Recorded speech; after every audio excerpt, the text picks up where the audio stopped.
চলো চলো ব্যাগটা তোলো, পথ ডাকছে আজ। পাহাড় ঘেরা জিরাং পথে শুরু হোক সাজ।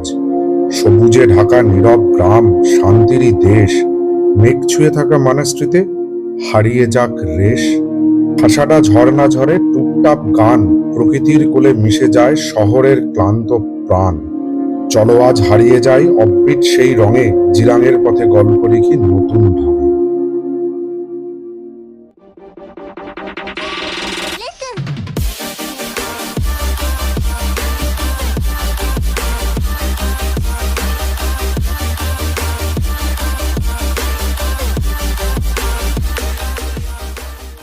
সালটা 1951। সবে চীনা সৈন্য তিব্বতে আসা শুরু করেছে। 1958 সালে আস্তে আস্তে পুরো চিত্রটাই কিন্তু পাল্টে যায়। দ্য 14th দালাই লামা বাধ্য হন তিব্বত ছেড়ে ভারতে চলে আসতে, আর তার সঙ্গে আসে প্রায় হাজার হাজার তিব্বতীয় শরণার্থী। এসে ছড়িয়ে পড়েন ভারতবর্ষের বিভিন্ন জায়গায়। এটা কিন্তু তখন সদ্য স্বাধীনতা লাভ করা ভারতবর্ষের পক্ষে একটা বড় চ্যালেঞ্জ ছিল। তৎকালীন প্রধানমন্ত্রী জওহরলাল নেহেরু বিভিন্ন রাজ্যের মুখ্যমন্ত্রীর সঙ্গে একটা আপৎকালীন বৈঠক ডাকেন, এবং সেই বৈঠকে ঠিক হয় যে বিভিন্ন স্টেটে এই সমস্ত তিব্বতীয় শরণার্থীদেরকে ক্যাম্প করে করে আশ্রয় দেওয়া হবে। তার ফলস্বরূপ সবার প্রথম কর্ণাটক গভর্নমেন্ট কিন্তু তিব্বতীদের ক্যাম্প এবং একটা ল্যান্ড দিয়ে দেয় যে এখানে তিব্বতীরা থাকবেন। তারপরে পালা আসে গভর্নমেন্ট অফ উড়িষ্যার রাজ্য সরকার। আমি যে জায়গায় দাঁড়িয়ে আছি সেই জায়গায় 2 থেকে 3 হাজার তিব্বতীয় শরণার্থীদের জন্য এই জায়গাটাকে দিয়ে দেন, এবং বানিয়ে দেওয়া হয় ছোট ছোট টিনের ঘর, আর আশ্রয় নেয় এখানে তিব্বতীয় শরণার্থীরা। আর সেই থেকেই আত্মপ্রকাশ করে এই জায়গা। হ্যাঁ, এই জায়গার নাম হচ্ছে জিরাং, তবে কেউ কেউ একে জিরাঙ্গা বা জিরাংও বলে থাকে। এই জিরাং মনাস্ট্রি যখন আপনারা দেখতে আসবেন তখন কিন্তু সবারই প্রথমে আপনাদের চোখে পড়বে এই চট্টেনটা, আর এই চট্টনের ঠিক পিছনেই রয়েছে জিরাং মনাস্ট্রি বা পদ্মসম্ভাবা মহাবিহার। আর এর সামনাসামনি মানে ডান দিকটায়, আমার ডান দিকে রয়েছে রিপা টি অ্যান্ড কফি বা হচ্ছে রিপা ফুড কোর্ট। এখানে আপনারা কিন্তু আপনাদের যখন রিপাতে আপনারা স্টে করবেন, রিপা হাউসে, তখন কিন্তু আপনারা মিলসগুলো এখানে পেয়ে যাবেন। তবে একটা জিনিস মাথায় রাখবেন, এখানে মিলস বলতে কিন্তু সমস্ত ভেজ আইটেম, তবে ডিম আপনারা পাবেন। আর এদিকটাতে রয়েছে বোধি ক্যাফে, এটাও ভেজ। কিন্তু এই যে সামনে যে কমল সরোবরটা দেখছেন তার সামনে রয়েছে হচ্ছে নেচার নেস্ট। এই নেচার নেস্টে কিন্তু আপনারা ননভেজ সমস্ত আইটেম পেয়ে যাবেন, তবে একটু কন্ট্যাক্ট করে নেবেন ওদের সঙ্গে, আগে থেকে বলে দেবেন আপনারা কি খাচ্ছেন, মানে কি খেতে চাচ্ছেন, সেটা বলে দিলে ওরা বানিয়ে রাখবেন। উড়িষ্যার গজপতি জেলার চন্দ্রগিরিতে অবস্থিত এই জিরাং মঠ বা জিরাং মনাস্ট্রি, যা পূর্ব ভারতের সর্ববৃহৎ বৌদ্ধ মঠ। এই মঠের নাম পদ্মসম্ভাবা মহাবিহার, তবে অনেকে কিন্তু একে গোল্ডেন টেম্পল অফ উড়িষ্যাও বলে থাকেন। এই মঠটি 2010 সালে দালাই লামা উদ্বোধন করেন।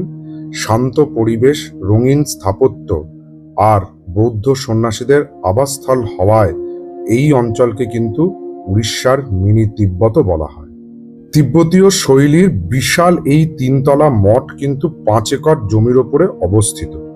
এই মঠের ভেতর ভগবান বুদ্ধের 23 ফুটের একটি ব্রোঞ্জের মূর্তি আছে, আর মঠের সামনে রয়েছে একটি সুন্দর সুবিশাল লেক, আর সেই লেকের ভেতরে 19 ফুটের পদ্মসম্ভাবার মূর্তি রয়েছে।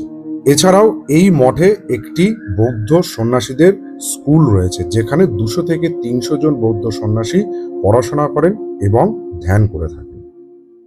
বৌদ্ধ মনাস্ট্রি দেখার পর আপনারা চলে আসুন হচ্ছে মনাস্ট্রির ঠিক সামনে অবস্থিত এই কমল সরোবরকে দেখার জন্য।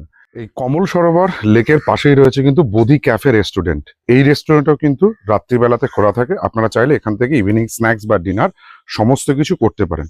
আর যদি ভাবেন একটুখানি ভালো মানে দাম দিয়ে একটু খাবেন, তাহলে সেক্ষেত্রে কিছুটা দূরে মানে চন্দ্রগিরি বাজারে রয়েছে কিন্তু বোধি ইন্টারন্যাশনাল হোটেল।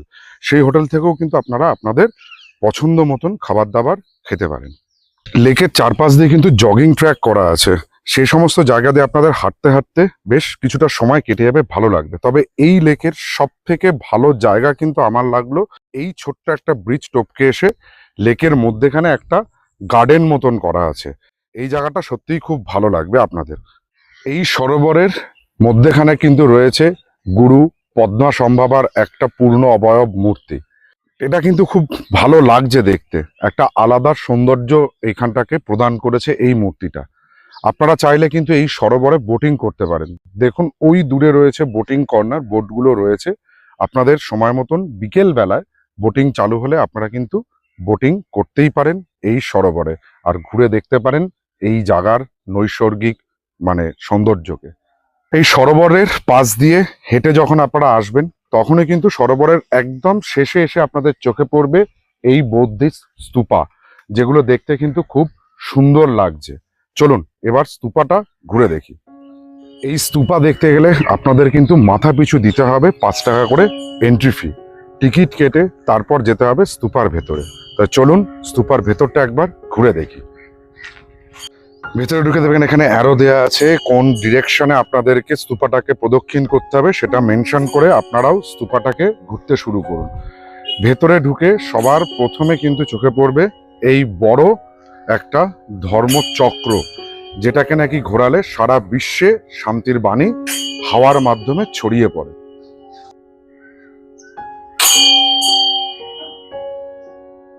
চারিদিকে দার্চুক পতাকা দিয়ে ঘেরা, তার মধ্যে ছোট ছোট স্তূপা, আর সর্ববৃহৎ স্তূপাটা কিন্তু একদম মধ্যেখানে, যেটা আপনাদের এই জিরাঙে আসলে খুব সুন্দর লাগবে।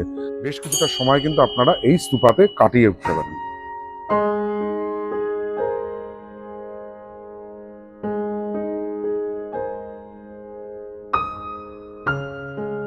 জিরাং বা ছোট তিব্বত অফ উড়িষ্যা, এইখানে জায়গায় আসলে কিন্তু প্রতিটা পদক্ষেপে আপনারা দেখতে পারবেন তিব্বতীয় সংস্কৃতি, বৌদ্ধ ধর্মের ছাপ, সমস্ত কিছু রয়েছে। এক বিস্ময় রয়েছে, অনেক ঘোরার জায়গা, একদম শান্ত স্নিগ্ধ পাহাড়ে ঘেরা এই ছোট্ট গ্রাম, যা নাকি এক মুহূর্তে আপনাদেরকে শহরের কোলাহল থেকে এক অচেনা স্বর্গে নিয়ে এসে ফেলবে। আর এই মাঠের সৌন্দর্যটা কি বলবো বলুন। এখানে রয়েছে দার্চুক পতাকার শামিয়ানা, চারিপাশে রয়েছে দার্চুক পতাকার ঘেরাটপ, মানে আপনি সম্পূর্ণভাবে রয়েছেন গৌতম বুদ্ধের নজরদারির মধ্যেই। সত্যি খুব বিস্ময় রয়েছে এই জিরাঙে।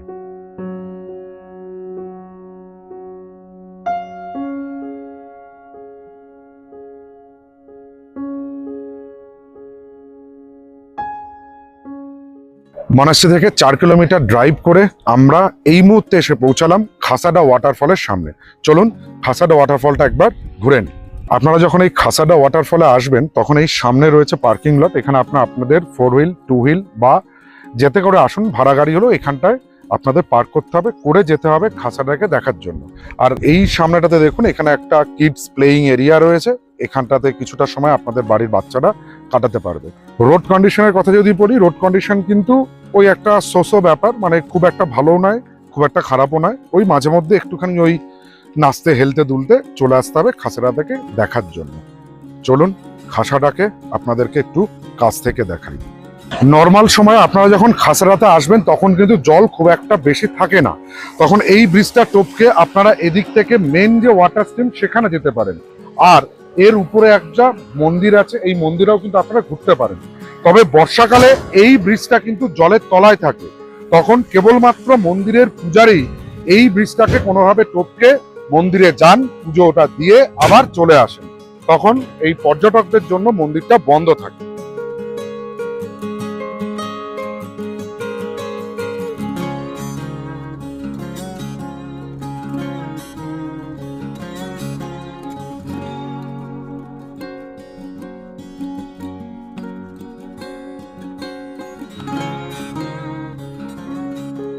খাসাডা ওয়াটারফল দেখে 5 কিলোমিটার ড্রাইভ করে এই মুহূর্তে আমরা চলে এসেছি জিরাঙের ক্যাম্পসাইট 5-এর পদ্মাসম্ভাবা স্ট্যাচু দেখার জন্য। সামনেই দেখতে পাচ্ছেন মহাগুরু পদ্মাসম্ভাবার স্ট্যাচু। চলুন একবার ঘুরে দেখি এই পদ্মাসম্ভাবার স্ট্যাচু এবং বুদ্ধা গার্ডেনকে।